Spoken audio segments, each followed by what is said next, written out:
Yeah. And so. Well, real quick, just a quick question. What is we're doing like a little thing about fans. What's the weirdest thing a fan has ever said or given you? Oh, this young girl came up. She's about 19 and a half. I think she was 19 years old and 10 months, and she says, Mr. Patera, I want to suck your cock. I said, what? I said, you want to suck my cock? She says, yes. I says, where? She says, right here. I said, there's 20,000, this Madison Square Garden. I said, there's 20,000 people watching. She said, I don't care. I said, hold on, sweetheart. I said, come with me. I took her back to the gateway and got a pipe job. Do you deal with any of the obsessive fans, though? Like the crazy Mark wrestling fans that are just completely obsessed like with you and whatnot? Say that over again. Like, is there any like? Do fans ever take it to the extreme with you? Did you ever have any situations where? Oh, when I was wrestling, did the fans take it to extreme? Oh, absolutely. Oh my God. I remember I was eating Howard Johnson's in Midtown, New York, and I'm sitting there with my second wife, Susan, and I'm cutting. I got steak and eggs. It's like 4 o'clock in the afternoon. There's a young Jewish guy. He was the chef and stuff. Great kid. Can't remember his name. I'd pay money to have him as my chef now. But anyway, just everything was fantastic. So I'm sitting there cutting into this big old sirloin.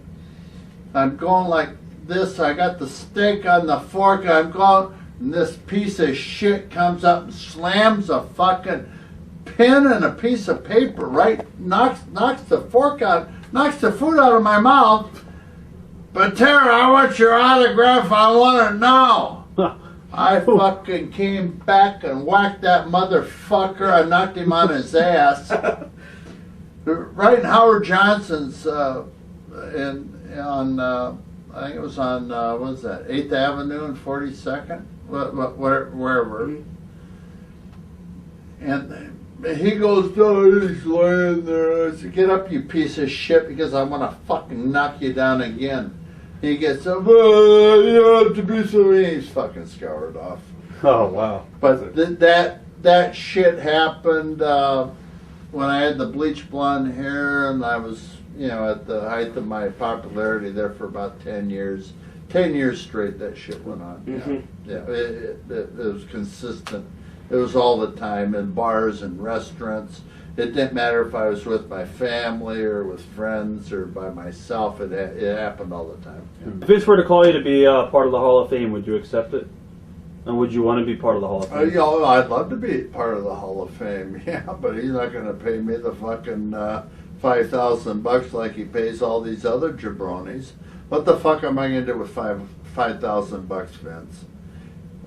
Your dad paid me $5,000 for wrestling Tony Atlas in 1980, 30 years ago. What the fuck am I going to do with $5,000? I mean, what the fuck? Fuck. I make $5,000. Well, I'm not going to tell you what I make. I make real good money. Right. What do you do these days? I mean, Vince, I make more than $5,000.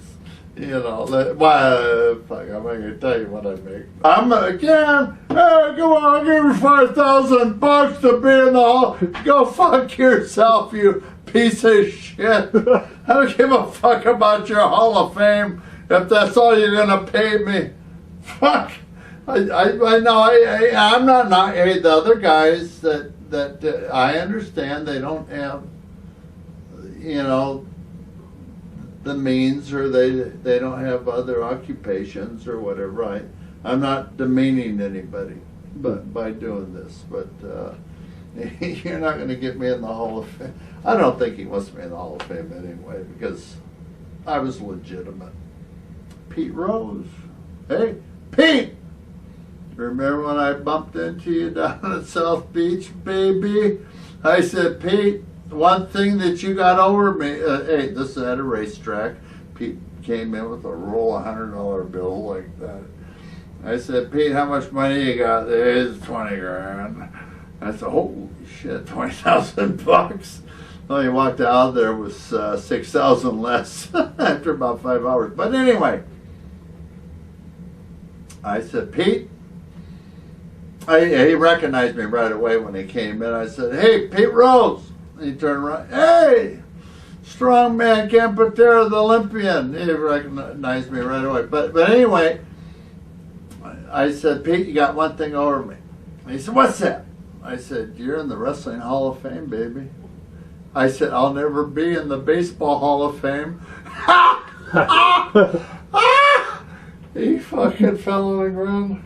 Oh, wow. I thought I was going to have to go over there and recitate him. He was fucking laughing so hard. But anyway.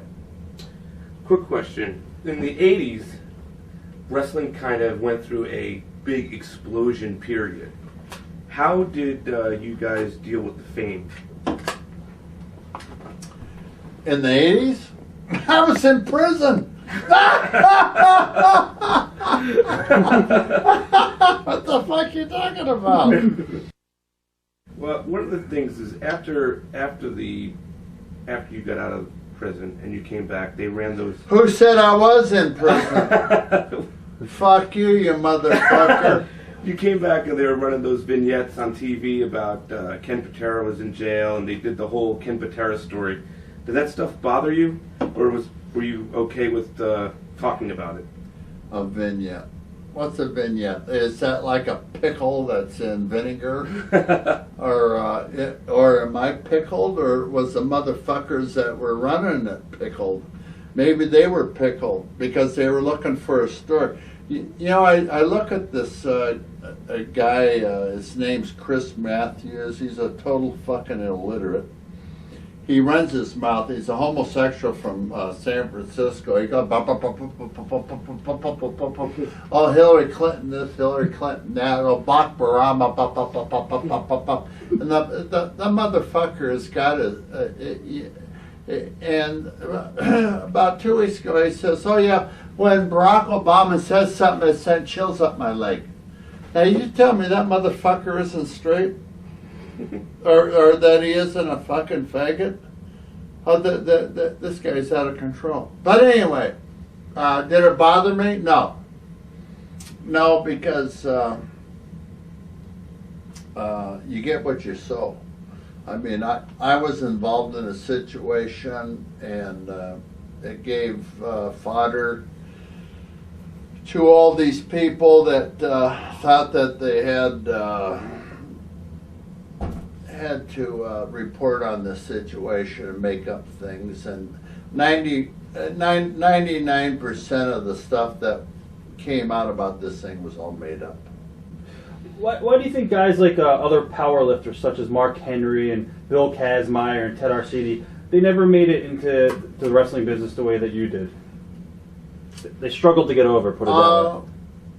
Well, they didn't. They didn't have the it factor? Not that our personalities were different. I was so superior in athletic ability.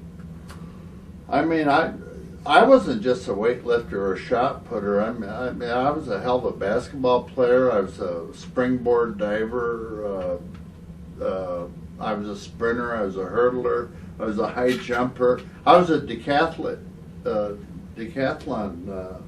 type of athlete.